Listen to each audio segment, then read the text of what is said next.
Eddie Chavez, Ruben Nava, and Jesse Romero. Jesus 911.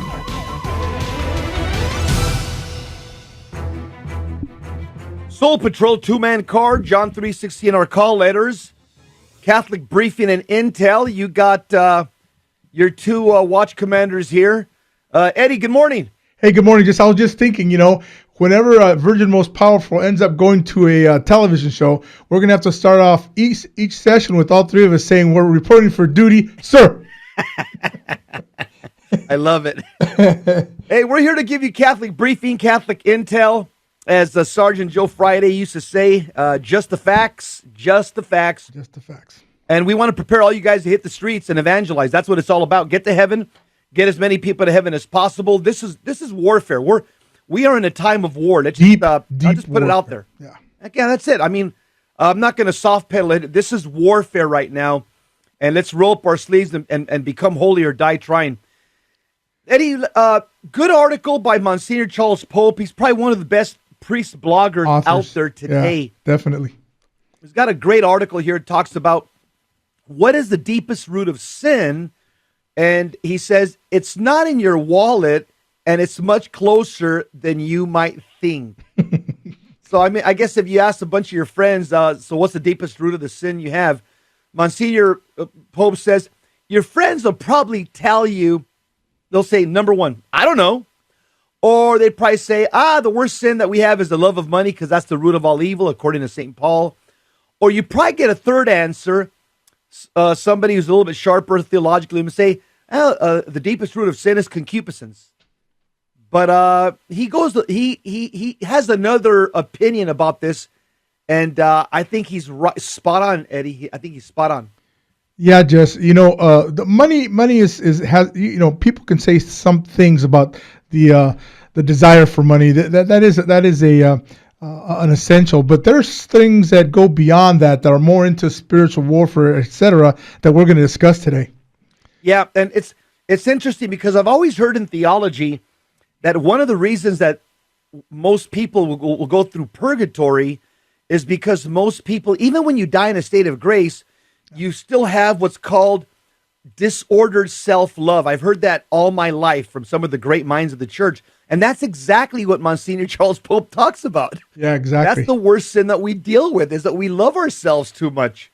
And, if we examine the whole concept of self-love, it influences other sins that we have to examine today because it's part of spiritual warfare, and that's what we do. That's right. So he referenced to St. Thomas Aquinas and Father Garrigou-Lagrange, who was Pope John Paul II's professor. JP2 got his PhD from Father Garrigou-Lagrange, probably one of the greatest minds in the 20th century. And they answer the deepest root of all sin. They say it's inordinate self-love. And from this root springs all sin, including the original sin of Adam and that of the angels.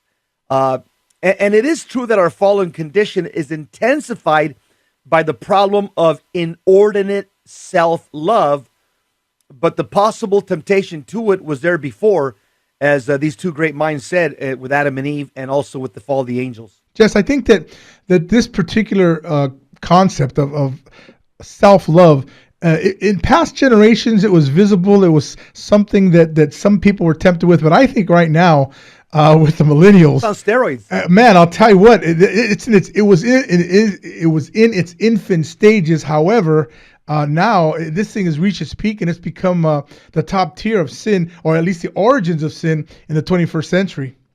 If you want to see how far it's gotten, Eddie, there's an actual program that's been on for years on television. It's called American Idol. That says it all. Yeah. Talk about inordinate self-love. A program called American Idol. No, it's true. Jess, and I have to admit, we've been guilty of viewing that once in a while. But the reality is that it's all about an individual. It gives no credence, nothing, it ignores the concept of God, and then it has all these little subcultures behind it that we won't even get into. But yeah, it's very interesting. Yeah. So Father Pope says, "For to what else did Satan appeal when he said to Eve, 'And you will be like God'?" Obviously, he appealed to her self-love. And indeed, by what were Lucifer and all the other fallen angels tempted when they mysteriously rebelled and in effect declared their "I will not serve"? They appealed to their self-love. Adam and Eve, as well as the angels, though sinless and not fallen, chose to love themselves more than God. They would not love or trust God more than they loved themselves. And so for us, as humans, the drama continues, but will end with our definitive and lasting decision, either at the end of time, at our particular judgment, to love God or to love our own self more. That's the question that we're going to have to answer. And Jess, I think that a good concept to keep behind this whole thing is that evil tempts, but it tempts with suggestions. So the devil doesn't force us to act. So evil suggests sins that we could do that really, because it's grave matter, we give deliberate consent to, we give a full knowledge to, and that's what draws us into it, because it's a suggestion of sin that we contemplate before we form, give it the deliberate consent and the full knowledge. That's where we get into trouble. That's right. And here's what Father Garrigou Lagrange says, the great mind of professor of John Paul II. He says, "From inordinate self-love, the root of every sin, spring the three concupiscences, which St. John speaks of when he says in 1 John 2:16, quote, 'For all that is in the world is the concupiscence of the flesh, and the concupiscence of the eyes, and the pride of life, which is not of the world, but which is not of the Father, but of the world.'" And then he goes and identifies. He says, "The concupiscence of the flesh is the inordinate desire of what is or seems to be useful to the preservation of the individual and of the species, such as gluttony and lust. And the concupiscence of the eyes," he says, "is the inordinate desire of all that can please the sight of luxury, wealth, and money. And from this is born avarice or greed. The avarice man ends by making his treasure his God, adoring it and sacrificing everything to it, his time, his strength, his family, and sometimes his eternity. And finally, the pride of life is the inordinate love of our own excellence. From this is born pride, anger, envy, and sloth. He who has the pride of life ends by becoming his own God, as Lucifer did." That's incredible, Jess. As we go along with these different concupiscences, we think about, for example, let's take the lust, okay, a concupiscence of the flesh. So I remember as a young man saying, "Man, I'm all about comfort. I like my recliner. Well, that's all about comfort. That is a form of self-love there, because my priority was to buy a furniture that was comforting to me, to watch television, whatever it was. So what I'm saying is each of these has its origins in self. What about the for example, the pride of life? Okay, isn't this what the recent admission scandals were all? College admission scandal was all about? Isn't this for someone or their children to gain unfair advantage of a system that requires a lot of money and ensures their successful completion of it? That's what these things are about, Jess. I often think about winning the lottery. And I said, and I give it some holy thought too, because like others, I think I'll build a homeless center, I'll build, something. But the reality is this: discount your parents, discount your children, because that's what we would do first. If we won the lottery, that's what we would do first, Jess. We would participate in the act of self-love before we went somewhere else. So I think these, Monsignor Pope here is right on the button. Yeah. And he quotes here our Lord Jesus Christ, our Lord's words, where he says in John 12:25, he that loveth his life, in other words, what he means in an egotistical manner, shall lose it. And he that hateth, or what he means, Jesus means, or sacrifices his life in this world, keepeth it unto life eternal. And so only a greater love, the love of God, can conquer this disorder or inordinate self-love that we all wrestle with. And St. Thomas also talks about this in the Summa. He says, all sinful acts spring from inordinate self-love, which hinders us from loving God above all else and tempts us to turn away from him. Just the other day, I did a quick little article the day you were flying back on Kendrick Castillo. He was the young man that was killed in the STEM shooting in Colorado. And this is a perfect example of putting others before yourself. He didn't know going into this act that he helped with that the way he could fight back at this particular time that he would die. So he was just trying to gain an advantage over the shooters, but he lost his life in the process. And my thing was, you know what? We owe him a high debt of gratitude because he put others in front of his own life, and that's what it's important when we discuss this particular topic. Oh yeah, that he exercised love of God and love of neighbor before love of self. Good old Catholic boy, that's what he was. That's right. St. Thomas also says in the Summa, every sinful act proceeds from the inordinate desire for some temporal good. Now, the fact that anyone desires a temporal good inordinately is due to the fact that he loves himself inordinately. For to wish anyone some good is to love him. Therefore, it is evident that inordinate love of self is the cause of every sin. St. Thomas. We'll continue, Eddie. Yeah, we'll keep going with this, ladies and gentlemen. Stand by. We're going to get the second segment in. You're listening to Jesus 911 on Virgin Most Powerful Radio. Stand by. We'll be right back.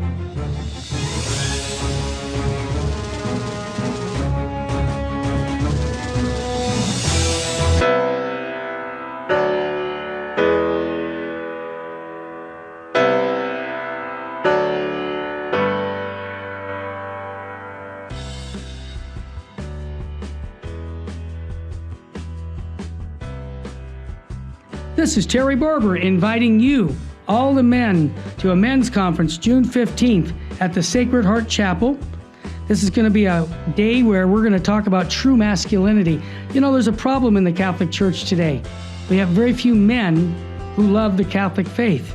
And I know a lot of the wives that I'm listening to right now saying, I want my husband to be on fire for the faith. Send him to the men's conference. Your son, send him to the men's conference by going to virginmostpowerfulradio.org or call 877-526-2151. That's June 15th. When your husband comes back from this conference or your son, they're going to have a different view about their Catholic faith because they're going to meet three men who love Jesus and his bride, the church, and are going to instill in them a love for Christ and his church, the Eucharist, Our Lady.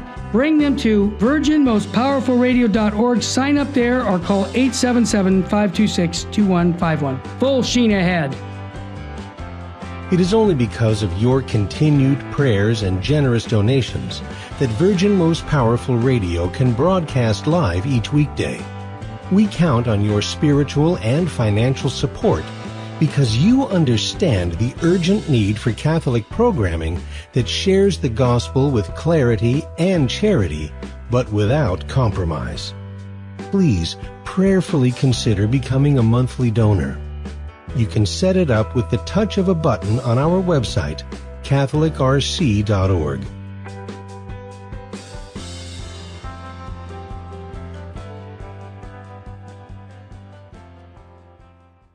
Buying or selling your home or your business property? This is Terry Barber. Real Estate for Life underwrites the Terry and Jesse Show. And they can connect you to one of 900 pro-life real estate agents around the world. And when they receive their referral fee, they will give 80% of it to a pro-life organization. Wow! That's 80%! realestateforlife.org, 877-LIFE-US1.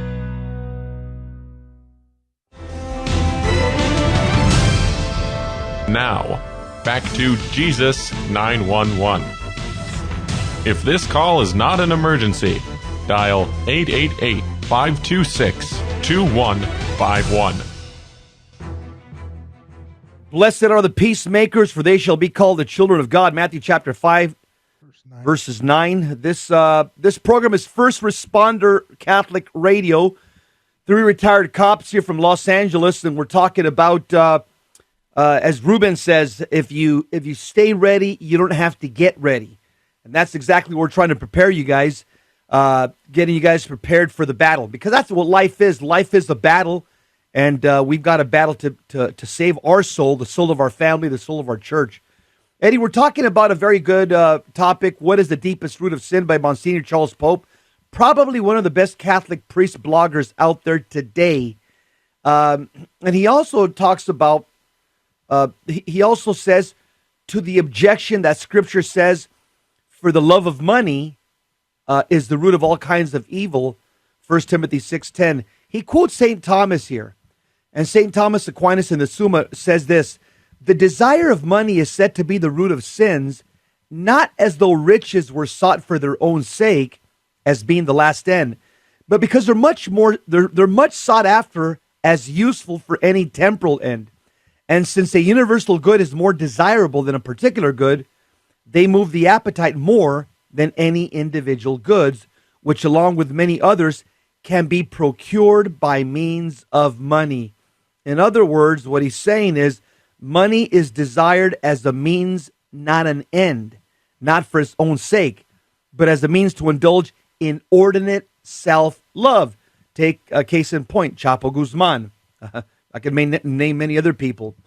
So inordinate self-love is a deeper root than the love of money. Money is desired to facilitate and actualize the deeper problem, which is inordinate or disordered self-love. You love yourself too much. That's it, Jess. I mean, we talk about this, and it's like my example with winning the lottery. Yes, it's a means by which we can even do some good. We can even have good intentions with winning the lottery, but at the end of it, the one of the purposes of winning the lottery, one of the side benefits, you could say, is to be able to help your children, your parents, yourselves achieve some form of comfort. So, I hope I'm not cursing myself just by putting that. I still like to win the lottery, but yeah, that's what we're talking about here. Yeah, and St. Thomas goes on to show how the capital vices that come from Proverbs chapter 6, verse 16, he demonstrates that all these capital sins flow from inordinate self-love. So Monsignor Pope gives some reflections on some of the capital sins. Eddie, you want to jump in there? Yeah, let's start off with pride. This is also known as vainglory or vanity. We love our own apparent excellence more than the certain and greater excellence of God or the excellence that may exist in others. So we ignore everybody else's. That's one thing that struck me recently, just on a study of heaven, is that we won't be concerned with somebody else's ability to be holier than we were in life. So that's why there's levels in heaven, and I think that's something that's beautiful. This actually issues in jealousy, but that's the first. Number two. Eddie, go also ahead. the thing about pride, I just want to mention, you also see this in a sense with a lot of people that you'll hear the term scrupulosity. I've heard Mother Angelica and many other great minds. They've said that people that suffer from scrupulosity, the problem is they're thinking about themselves too much. There's this, I need a spiritual director. Oh, I'm seeing this. Oh, I'm seeing, I'm getting these voices. Oh, I think God is speaking to me here. Oh, people that it's me. Right. I need to talk to somebody because I'm here. I'm seeing visions and Mary's speaking to me I'm just wondering, what is that a sin? I watched an HBO commercial. Blah, blah. Yeah. The sin of scrupulosity. All the great minds of the church says the problem with that, it's rooted in pride. Yeah. People try to come off like I'm very holy, this, that. It's rooted in pride because you're thinking of yourself too much. Mother Angelica will say, knock it off. Quit thinking of yourself so much. Yeah, that's true, Jess. I know one saying that really pertains to what you just described. That is, don't be so heavenly minded that you're no earthly good. That has broken through a lot of people that I've spoken with through the years. That makes them realize, hey, listen, it's not all about me. It's about others. I'm not going to be so heavenly minded that I can't be any earthly good. And people that are scrupulous have the issue of being effective in their own lives. Okay, good. That's number one. That's number one. Greed, which is also known as avarice or covetousness. We have an excessive and insatiable love of things due to our excessive love of ourselves and the perceived need to have these things for our sake. So we have an entire culture, ladies and gentlemen, of people that have a lot of debt, that have a lot of credit card debt, that have lots of stuff. They just don't have the grace of God in their life. This is a problem. Eddie, our former pastor, Father Steve Getron, he would call greed the sin of creature comforts. He'd always mention that. Creature comforts. Yeah, exactly. Or there's a bumper sticker, you remember probably 20 years ago, it said, "He who dies with the most toys wins." Okay? That's the whole American avarice and greed. That Here's the third one, lust. Out of excessive love of self and desire to please ourselves, we desire others for the pleasure they can give us rather than loving them for their own sake. Well, heck, that's the whole part of the Me Too movement. Yeah, that's exactly right. The whole part of the Me Too movement, the whole part of even, this is one of the biggest problems right now in the world. They just arrested a bunch of Muslims in Europe. They had these Muslim rape gangs, and it's just this whole thing about, self-pleasure. The whole sex slave trade, all of this stuff, the cartels, the terrorists have brothels. This is all based on the sin of lust. Yes, Eddie. you and Ruben talked about this yesterday with Alyssa Milano. Same thing. Basically, I'm going to withhold sex. No, if I'm married, I'm going to withhold sex from my partner because of this issue. Well, guess what? That eliminates the fact that you're required to participate in the marital act with your loved one. That's part of it. Yep, that's right. I guess she knows more. So what's the next one, Eddie? The next one is anger, also known as wrath. Our excessive self-love causes us to regard many things and people, including God, fearfully and then angrily, perceiving them as threatening. So we angrily and unrighteously resist them. So yeah, this is putting human limitations on God. We get angry because of our perspective on certain things and people in this life. That's Eddie, it. when you and Ruben as well know, when you arrest somebody, the sin of anger is what triggers on steroids. Boy, oh boy, have we seen that 1,000 times. Yeah, that's a trigger, or right? That's certainly a trigger. Take out the handcuffs, and the sin of anger is triggered, boy. Yeah, exactly. Next one, gluttony. Our excessive love of self causes us to satisfy our passion for food and drink beyond what is healthy. In the long run, what is respectful of God or what is dangerous to others.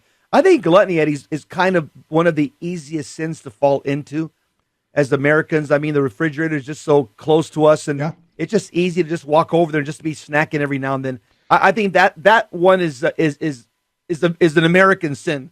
Yeah, and just too that falls into alcoholism. We talk about this scourge of alcoholism in the States, and that that's because we have excess. We have excess money, so let's go get a 6-pack.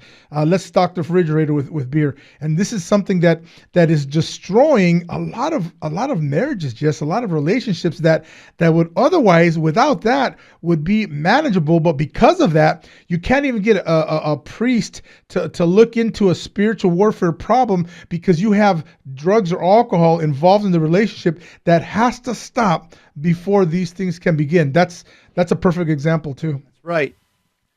Which is the next sin? Envy. Our excess self-love and egotism gives us a sadness about the goodness or excellence of others because we perceive it as lessening our own share of praise or glory. That's pride. That's essentially pride, because we can't look at somebody else's good works or good deeds because it tends to lessen what we've done. Here's what's interesting. That was the sin of Satan according to Scripture. It's in Wisdom chapter 2, verse 24. It says that the devil was envious of God. That's the exact sin that the Bible calls the devil out for. He wasn't happy with being Lucifer. He wanted more than that, and he was going to take it by by hook or by crook. And just And you the know, real quick on that one, we have to examine the psychology of an angel here, Lucifer in particular. But he recognized that God was master, was creator, because he desired it. He must have recognized God possesses something that I can't have, therefore I want it. So in a way, that initial thought, how he tempted Eve, was based in recognition of God the Creator. Even though he deceived Adam and Eve with it, it was conceived in his spiritual mind about the Creator God. I think that's important to realize. Yeah. The seventh sin in the seven deadly sins is sloth. And you know what? It's funny. There's a special on Fox News all week by Tucker Carlson. He's showing all the homeless places in the U.S., all the big cities. As he's passing by, I get it. Some of these guys are down on their, they've down on their fortune. They made some bad turns. But a lot of these guys just suffer from the sin of sloth. They just got their medical marijuana cards. They're young people. They want to get up in the morning, smoke their dope, and go back into their little makeshift tent right there in the sidewalk and just sleep all day. And so this is a huge problem in the United States right now. There's every night Tucker Carlson is doing a show on homelessness in America in all the 10 cities. But sloth, Monsignor Pope says this, our excessive love of self makes God seem to be a usurper of our life, our time, our opinions, or our pleasure. So we are sad about or avoid his plan for our happiness. Just people are unwilling to go through sacrifice in order to achieve a better good here. That's essentially what it is. These homeless people rather smoke dope, get high, go into their little tent, and ignore all the difficulties in life. This makes it very simple for them. You get high and you come down. You get high and you come down. That becomes an endless cycle that they're unable to get rid of. That's a terrible sin. We should actually feel sorry for them. Absolutely. But we have to encourage them to come out of that cycle. Monsignor Pope then says, this then is the deepest root of all our sin. We cannot simply blame the world or the devil, though they are not to be excluded either. But inordinate self-love is what gives the world and the devil easy access to us. This is the button that they push for easy results. Ladies and gentlemen, we're talking about Monsignor Pope's article here and the root of all evil. And we're going to be right back after more of Jesus 911 after these short messages. Stay with us.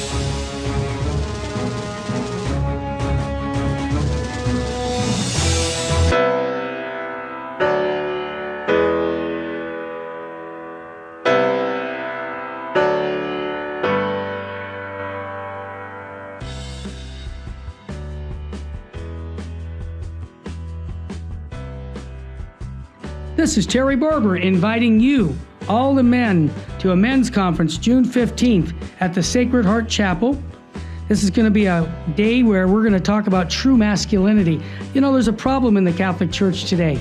We have very few men who love the Catholic faith.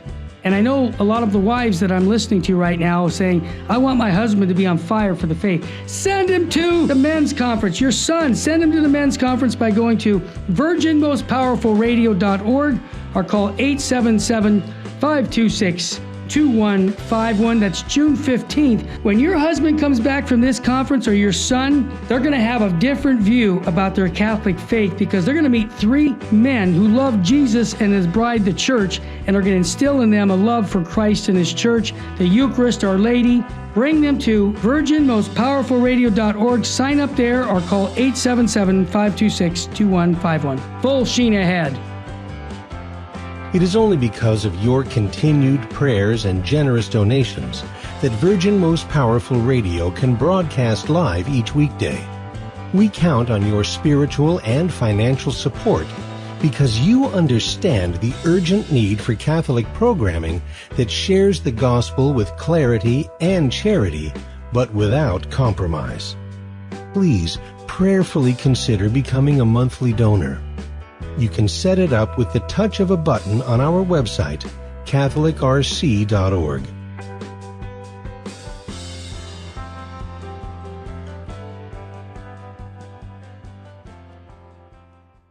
Buying or selling your home or your business property? This is Terry Barber. Real Estate for Life underwrites the Terry and Jesse Show. And they can connect you to one of 900 pro-life real estate agents around the world. And when they receive their referral fee, they will give 80% of it to a pro-life organization. Wow! That's 80%! realestateforlife.org, 877-LIFE-US1.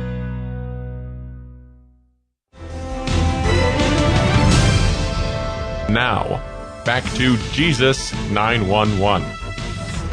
If this call is not an emergency, dial 888-526-2151. Two-man car, Jesus 911. We're 10-8. That means we're on duty.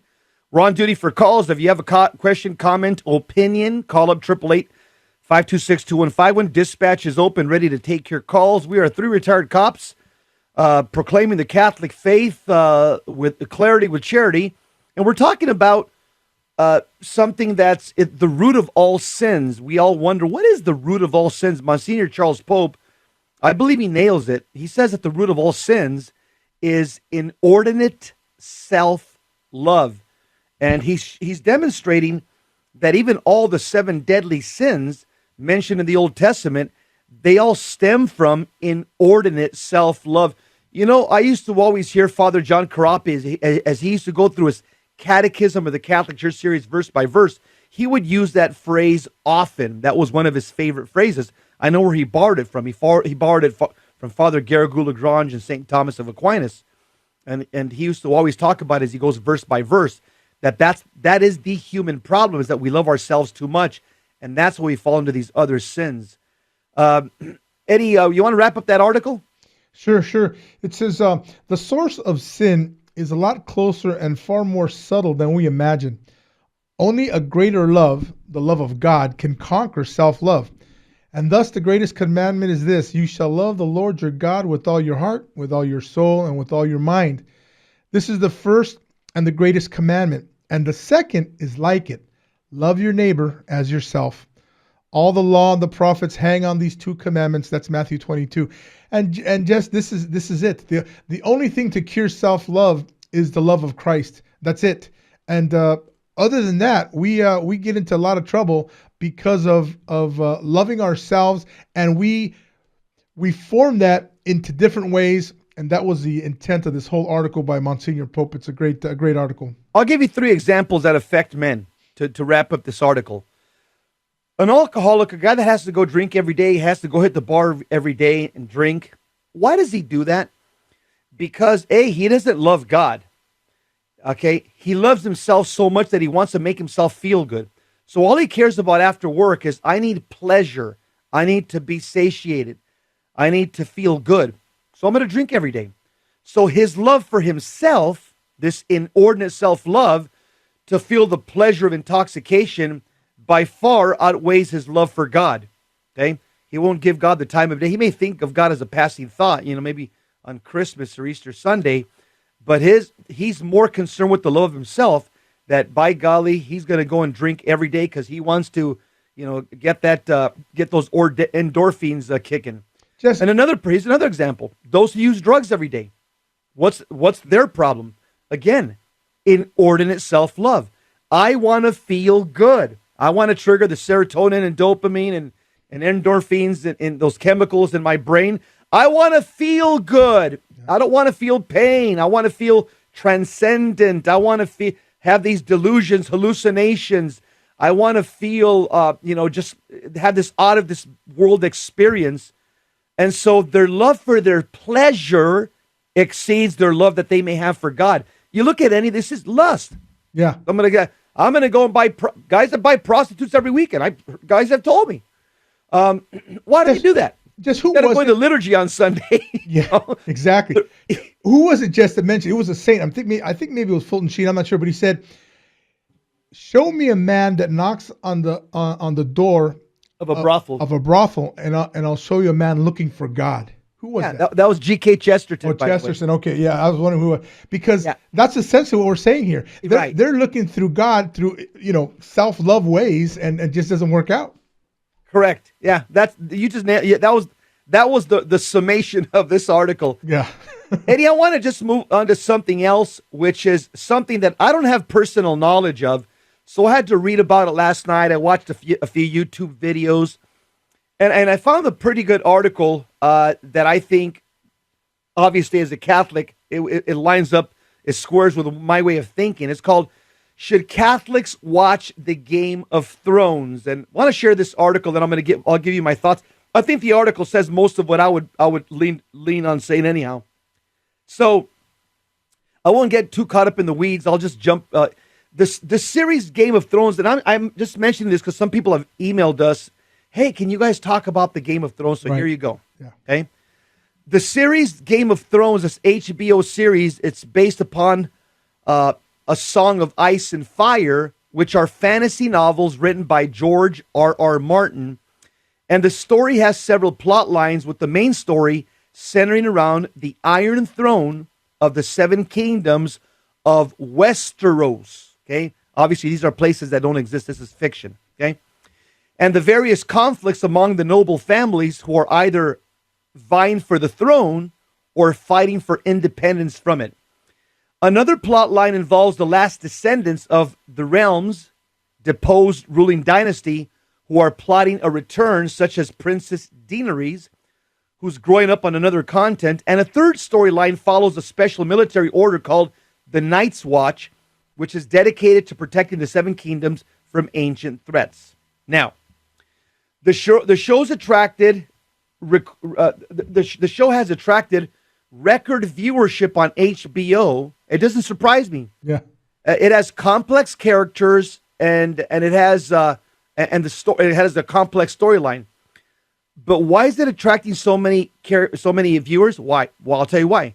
Because it frequently degenerates into gratuitous sex, nudity, and violence that has caused considerable controversy. Eddie? Yes. I mean, we talk about. Well, that's the appeal right there. Yeah, well, of course, that's the inordinate self-love that we were just talking about in the previous article. Jess, we want to see the nudity. I want eye candy. I want eye candy. Absolutely. That's it's like walking into a candy store. Listen, if you see shows that have gratuitous sex, nudity, and violence, I'm not sure, about what this article says. I know this is a good article. This is Women of Grace, but the reality is that we shouldn't be watching that. That's not good for inordinate self-love. That's not good to keep a good Catholic conscience. And unless you're ready to go to confession on Saturday and you're watching this on Saturday afternoon, we probably should stay away from it. Yeah, and the key word is here, Eddie. I think in the article, I mean, there's violence. For example, you watch Braveheart. Sure. You watch, Gladiator. But we're talking here about gratuitous violence. I mean, it's just the violence is so dark and oftentimes so senseless, where they show torture scenes and they get graphic, and that's gratuitous violence. And the article says, according to critic Ryan Krager in his article entitled "Would Jesus Watch the Game of Thrones?" and appearing on a website, he chose not to watch the show because he and many others like him knew that it would contain the usual HBO shock material, such as graphic sex and violence. And this guy writes, critic Ryan Krager says, "We were not wrong. In the first 4 seasons, 133 characters died on screen in graphic, gruesome, and violent ways. 4 seasons, 10 episodes a season. You do the math." Krager writes, according to IMDb, there has been a scene of sex or nudity in every single episode in the first season, and between 7 and 9 out of the 10 of the more recent seasons.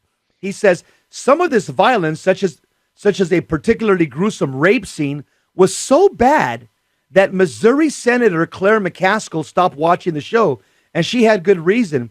In the scene, the bride named Sansa is sexually assaulted on her wedding night by her new husband Ramsay, while another character named Theon is forced to watch. Missouri Senator Claire McCaskill tweeted, quote, "Gratuitous rape scenes, disgusting and unacceptable." She was joined by others who claim the show trivializes violence against women. Eddie? There you go, Jess. I mean, you have social issues that are put into some of these programs. that sell the product. So you have. I'll even give you an example. Just way back when in the movie The Exorcist, there were some scenes there that didn't need to be shown, but they were included in that movie. That included some sexual scenes there that were not necessary. And so I think the same thing is with what's going on with what McCaskill saw. She saw something that was not congruent with solid Christian Catholic life, and she decided to put it out, and that was a good thing. But it's something that's not necessary to move the product, to sell the movie, but yet it's something that's included because they know it's going to draw the people that are not sensitive about the issues we're talking about. That's right. Here's some good Catholic theology from a writer by the name of Jonathan Doyle. She really nails it. She says this: we are sensory beings. What we see and hear has an impact upon our spiritual nature. And no, it does not matter whether you think it does or not. It just does. For example, there's a reason we have art galleries and a reason we have the Sistine Chapel ceiling.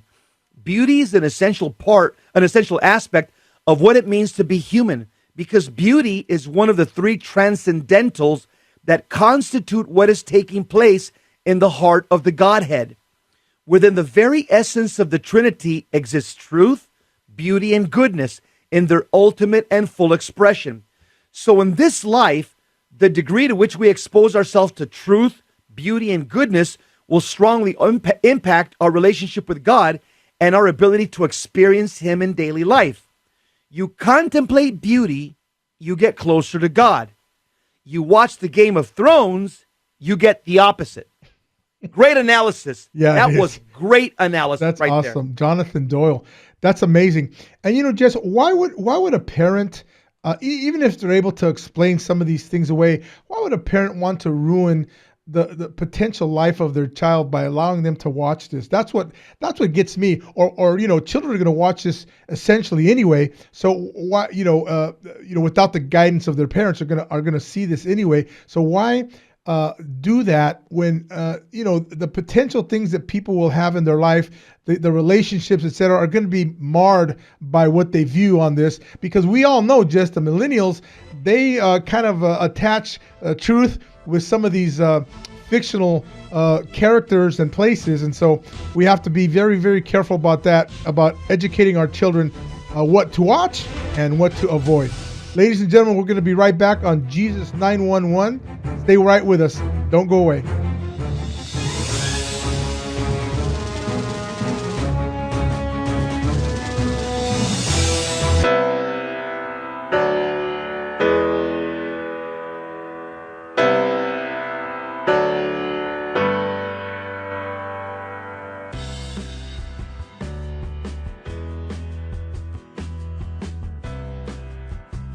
This is Terry Barber inviting you, all the men, to a men's conference June 15th at the Sacred Heart Chapel.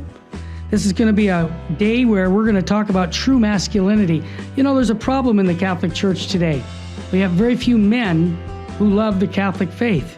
And I know a lot of the wives that I'm listening to right now saying, I want my husband to be on fire for the faith. Send him to the men's conference. Your son, send him to the men's conference by going to virginmostpowerfulradio.org or call 877-526-2151. That's June 15th. When your husband comes back from this conference, or your son, they're going to have a different view about their Catholic faith, because they're going to meet three men who love Jesus and His bride, the church, and are going to instill in them a love for Christ and His church, the Eucharist, Our Lady. Bring them to virginmostpowerfulradio.org. Sign up there or call 877-526-2151. Full sheen ahead.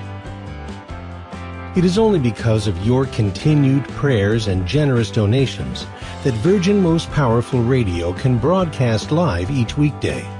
We count on your spiritual and financial support because you understand the urgent need for Catholic programming that shares the gospel with clarity and charity, but without compromise. Please prayerfully consider becoming a monthly donor.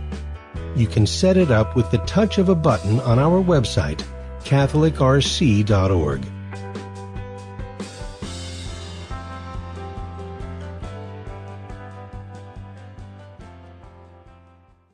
Buying or selling your home or your business property? This is Terry Barber. Real Estate for Life underwrites the Terry and Jesse Show, and they can connect you to one of 900 pro-life real estate agents around the world. And when they receive their referral fee, they will give 80% of it to a pro-life organization.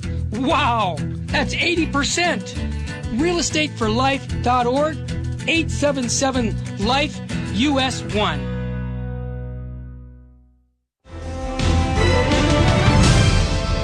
Now, back to Jesus 911. If this call is not an emergency, dial 888-526-2151. We're talking about the immensely popular Game of Thrones popular television show.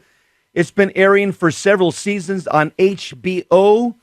And so from a Catholic perspective, this this series of fantasy and swordplay and magic and creatures like dragons. What's the problem with a Catholic watching the Game of Thrones? Well, I'll tell you one thing. The Game of Thrones, I was watching it on YouTube last night because I don't know anything about it really, but we keep getting asked questions about this. I was pretty shocked because I can tell you just from watching some of the stuff on YouTube, it has a lot of adult language, vulgarities, should I say, nudity, sex. There was incest scenes, gory, not just violence, gory violence, gratuitous violence.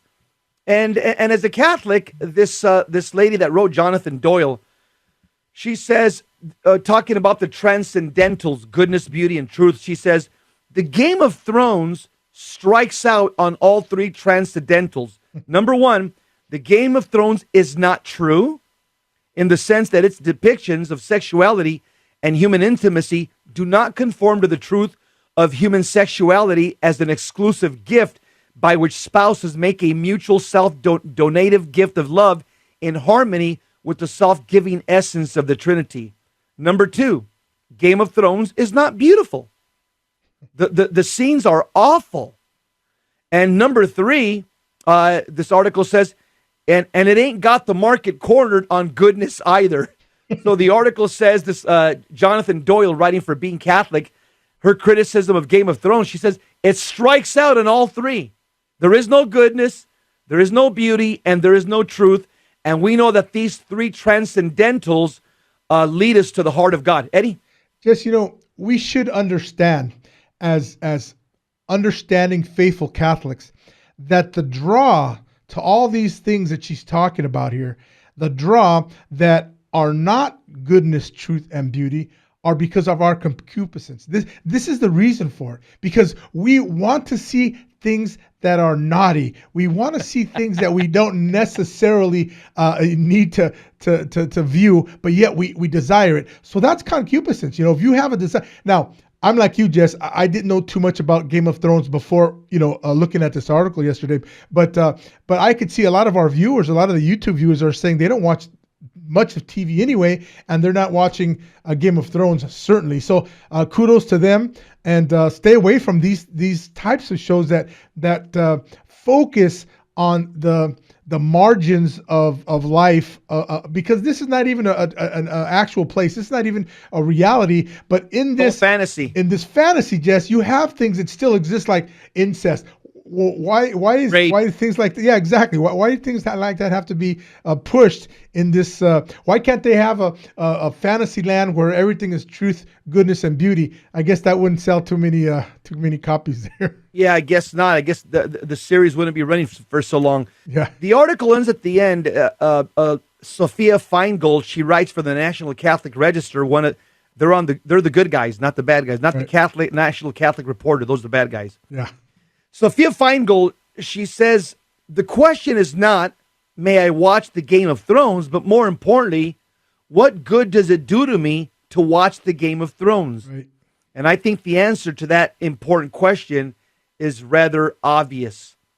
Eddie, I'm going to go to Father Ripperger on this, always going to he's like the go-to guy for some of the spiritual warfare stuff. He wrote a book on exorcism. It's called The Science of Mental Health. On page 535, he talks about the danger of watching things, okay? whether it's your laptop, your television, a movie theater. He says this, okay? And he's talking about people that are possessed. He calls them the directees, the patients, the directees. He says, the directees, which are patients of spiritual affliction, he says, must be sure to avoid not only sinning themselves, but of watching the sins of others. By viewing the sins of others, for example, watching someone commit fornication on TV, or killing someone in a graphic fashion on TV. These scenes provide the sense data for the demons to make suggestions to them by forming images in their imagination. In fact, the more programs one watches on TV, the more demons can influence a person's actions, since they have more data to use. The more we become familiar with the imagery of sin, the easier it is for the demons to coax us into sinning, because we've lost our inhibitions with respect to the sin because we're comfortable with it. Let me break it down in blue collar language. A lot of us, and I used to think so before I read Father Ripperger, I used to think that demons in some way, shape, or form were able to plant things into our mind. I thought that they're able to plant suggestions, plant images. But I've talked to Father Ripperger, and I've read his academic work. He says, Jess, they don't have the power to put anything in your mind. What they do is everything that you watch, that you take in with your eyes, everything you watch is stored in your mind somewhere. Kind of like your computer, you have Word files. You do a Word document, right. You get saved, and you save it in a folder. He says the brain does the same thing. Everything that you watch or you listen to, it is stored in a Word file somewhere in your brain. Now, here's what he says. Now, if you're watching a lot of garbage, you have a lot of Word files up there, obviously. Now, let's somebody like a monk who lives in a cave without a TV, they don't have many Word files in their brain because they don't take a lot through their senses. Right. So Father Ripperger says the more garbage you have, the easier it is. What demons do, he says, is they're able, like I'm able to right now get my mouse and double click an icon and open it up. He says demons are able to open up the stored information that you have in your mind, and they open it up kind of in opportune moments, like you're going to Holy Mass, or you're in the confession line, or you're trying to pray the rosary or do night prayers. All of a sudden, the demon double clicks on a Word file in your brain of some pornographic stuff that you watched on Game of Thrones, for example. Jess, what does that tell us about social media today? What does that tell? How often does social media click one of those windows and add more files to it, so that later on, when you're in prayer, when you're at Mass, whenever you're trying to do something good and holy, that the devil's going to precisely do that, is remind you of, this is especially true with men, remind you of something that is a trigger to bring in some past sin. This is a danger with it, Jess. Social media opens all these files, and they don't even have to be discreet about it. They can just put the idea in your mind. You get out of there, and it's already stored. It's already stored, whether you know it or not. Yep, that's it. It's there. This is the problem. This is why people should not allow their children to have phones, smartphones, or computers in their room until they're of an age when they can discern and say, I don't need this, or this shouldn't be part of it. I'm not going to get onto this website, because that's what's happening, Jess, is that these triggers are very easily set off by ourselves when the devil suggests these things through the use of what you're talking about here. And you know what? We can also examine this just by what you said before. By watching something, you are involved with it. Let's remember Catechism verse 1868, which says, sin is a personal act. Moreover, we have a responsibility for the sins committed by others when we cooperate them. So we participate directly and voluntarily in them. We order them, we advise them, we praise them, we approve them. These not disclosing or hindering them. All these things we protect evildoers. All these things are ways to be culpable, at least partially, in somebody else's sin. And that's what's important for people to remember. And as Catholics, now that we know, I mean, you could just watch on YouTube, the Game of Thrones, watch a little 4 or 5 minute, vignette, and you'll see the gratuitous violence, nudity, and all the stuff that these articles talk about. So my question is this: Jesus already warned us about this, our Lord. In Matthew 6:22, here's what our Lord says, quote, "The eye is the lamp of the body. So if your eye is sound, your whole body will be full of light. But if your eye is not sound, your whole body will be full of darkness. If then the light in you is darkness, how great is the darkness." Wow. Jesus already warned us that you can either take in light through your eyeball or you can take in darkness. And from what I watched last night on YouTube on the Game of Thrones, a couple of 4 or 5 minute little trailers, and from having read about it, to me, I think that most of what you would take in the Game of Thrones as a Catholic would be darkness. And that's why St. John Vianney, the patron saint of Catholic priests, says, quote, "We must watch over our mind, our hearts, and our senses, for these are the gates by which the devil enters in." Like a roaring lion, Jess, he's waiting for somebody to devour.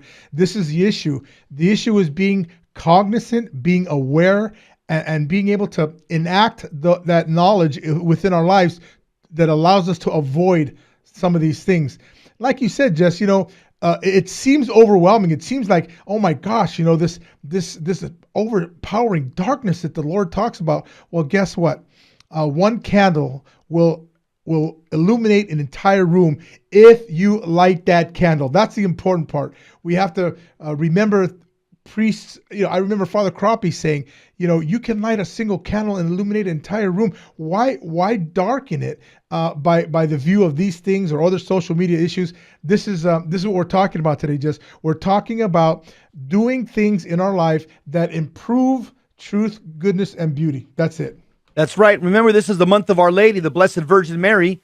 We should be praying our rosaries every day. And when you pray a rosary, see yourself uniting your prayers to the Blessed Virgin Mary, as Father Carapi would call her, our 12-star general. And our sword must be soaked in the blood of demons and dragons. Let's unite our souls and our prayers to the heel of the Blessed Mother, especially in May. And let's unite our prayers to the sword of St. Michael the Archangel, and let's deliver a powerful blow to the kingdom of darkness. And remember, you got to know your Catholic faith, live your Catholic faith, and spread your Catholic faith. How do you do that? Listen to all the shows here on Virgin Most Powerful. Absolutely, Jess. Got to do it. Got to be part of that Virgin Most Powerful family. And also, we invite you today to consider donating, being a donor. Keep this thing going for as long as we can. Ladies and gentlemen, this is concludes another episode of Jesus 911 on Virgin Most Powerful. We want to wish that you have a blessed weekend, and God bless you. And as my wife doesn't want me to say, good night or anything like that, she wants me to be very, very holy about it. So have a great weekend. God bless you. We'll see you next week. And until then, St. Michael the Archangel, defend us in battle.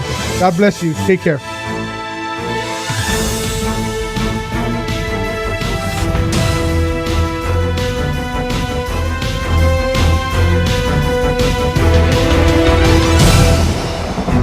St. Faustina's Prayer for Priests.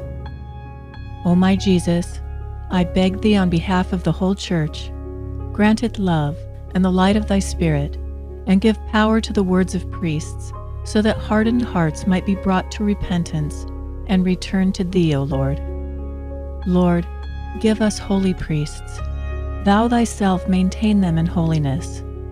O divine and great High Priest, may the power of thy mercy accompany them everywhere, and protect them from the devil's traps and snares, which are continually being set for the souls of priests. May the power of thy mercy, O Lord, shatter and bring to naught all that might tarnish the sanctity of priests. For thou canst do all things. Amen. Virgin most powerful, pray for us.